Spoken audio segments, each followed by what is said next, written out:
It's cold outside. Let's make some gumbo. Good morning in some places and good afternoon in others. Welcome to Exploring Foods with Smitty. Well, the weather has changed and it's starting, well, it is fall. So the weather's starting to cool off, and what we're getting ready to do is make gumbo. Now, this is not the gumbo that we're making where if you've ever made gumbo before, you know when you're making the roux, which is what your gumbo is, you're standing over the stove and you're stirring and stirring and stirring so that it doesn't stick. So I had family that just came back from New Orleans, and they brought me back this Cajun CJ's gourmet gumbo mix. And all you have to add to it is your meat, and this right here is your roux. So that means that you don't have to stand over the stove stirring and stirring and stirring. So what I'm going to do is get my stuff together, and when I come back, we're going to start making our gumbo. See you in a bit. Okay, so let's get started adding our meat. I went ahead and I washed the chicken and cut it up into bite-sized pieces, and then I'm going to be using sausage to add to the gumbo. So let's go ahead. I guess it would be nice if I turned the fire on. Let's get that on. Let's put in some oil. One thing about our sausage, it's going to have oil in it, so it'll probably make its own. But let me tell you what kind of sausage I'm using. This is like a hickory smoked sausage. It looks like it's called conchu. And you can get this at Harris Teeter, I believe. I tell you, it smells and it tastes so good. When I got it, I had to have some for breakfast just to try it. So I'm going to let this get hot, and then when we come back, we'll be adding sausage. So I would say that my pot is ready for me to put my sausage in. So let's add our sausage. There we go. And we're just going to let this cook until it gets all browned up. If you could just smell this, I'm telling you. I love the smokiness of this sausage. And I was going to use andouille sausage, but I didn't because I wanted to taste it with this. Plus, andouille is spicier. So we're going to get this all cooked up. As you can see, it's starting to get nice and brown, but we want it browner than that. So this is ready for us to take out. Now what I'm going to do is take it out. I'm going to add my chicken in here to get it cooked. But see all of those yummy bites, those yummy bits in the bottom of the pan? I'm going to keep that in there because that's all flavor. So let's put this in here.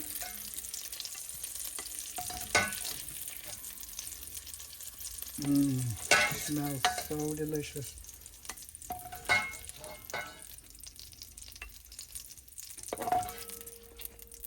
Okay. Okay, our chicken has been washed and I seasoned it with Creole seasoning.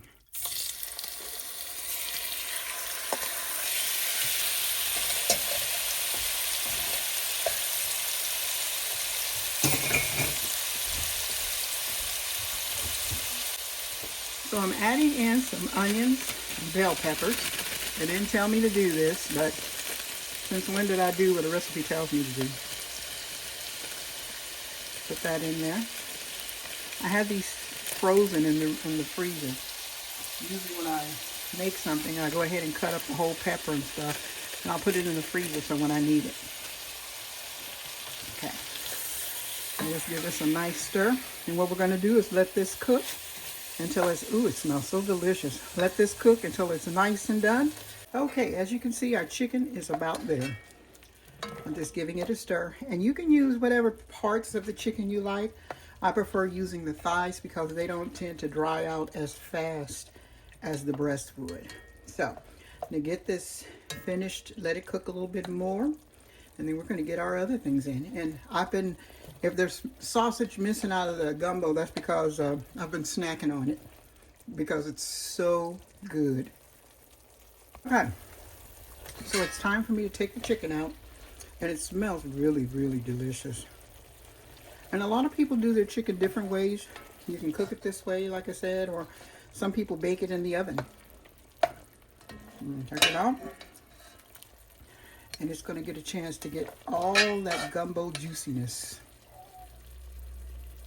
And yes, I put green peppers and onions in there. And no, they didn't tell me to. I just wanted to. So let's get all of this in here.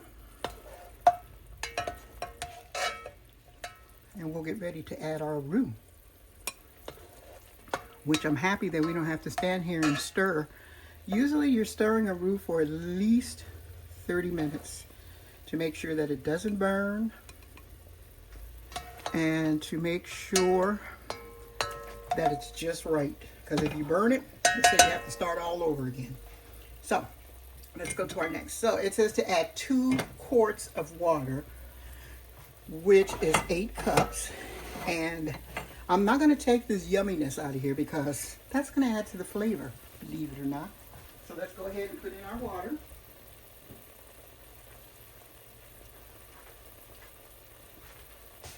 Okay, so I have it in 1,000 different things. Okay, so let's put it in our other.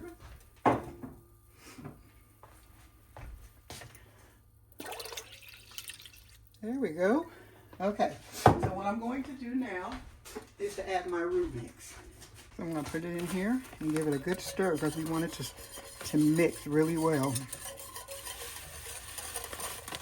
Ooh, that's nice looking. I can't wait to try this. Getting it all stirred around.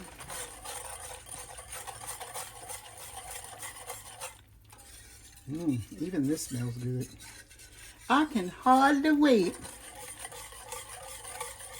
Get it all stirred around.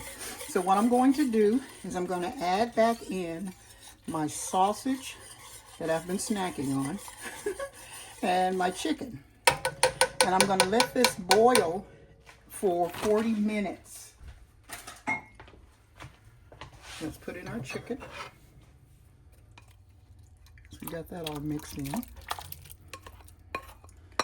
Okay. Let's add in our sausage, the parts that I didn't eat. I tell you, that's some good sausage. I really love it. Okay. So what I'm going to do is put this on the back burner for 40 minutes, and I'm going to let it cook. Okay, so I'm going to cover it. And when you come back, we're going to be adding, actually, I'm going to let it simmer for, before 20 minutes, I'm going to add in my shrimp. I wasn't going to, but yeah, I am. So, see you then. What I'm doing right now is I'm bringing 3 cups of water to a boil. Because, yes, the mix comes with rice. So I'm going to bring my 3 cups of water to a boil. I'm going to add my rice, and while all that's cooking, I'm going to clean up this big mess I made. Okay, so I've had this cooking for 20 minutes, and you're supposed to cook it for 40. I'm going to give it a stir because I'm getting ready to add in my shrimp. And boy, I tell you, it is a nice, thick roux. I thought it might be a little watery, but no. So I'm going to get ready to add in my shrimp. Scrimps if you're nasty.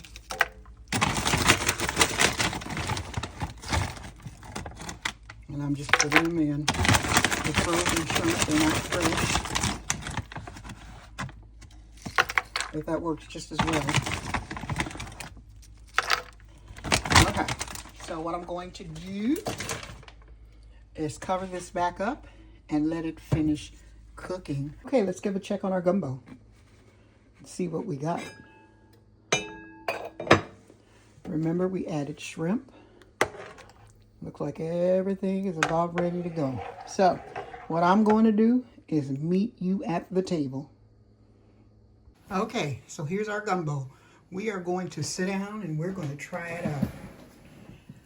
I tell you, if you're looking for a quick way to do gumbo, this is it. because from what it looks like, the roux is good, everything's good. So we're gonna sprinkle on some onions just to make it pretty, because some people like to see pretty. And then I have my Tabasco sauce because I like it a little spicier. There we go. Okay, so let's go ahead and give this new marble a try. I tell you, I'm really impressed by the roux. It's not like I thought it would be.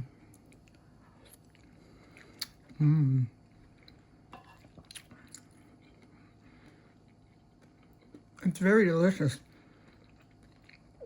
It's nice and spicy. I mean, nice and rich.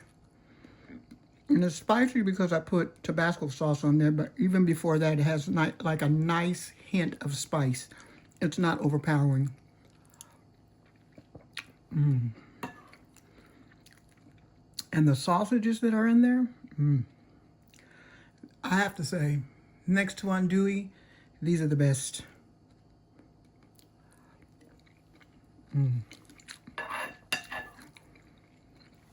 He captured the New Orleans flavor.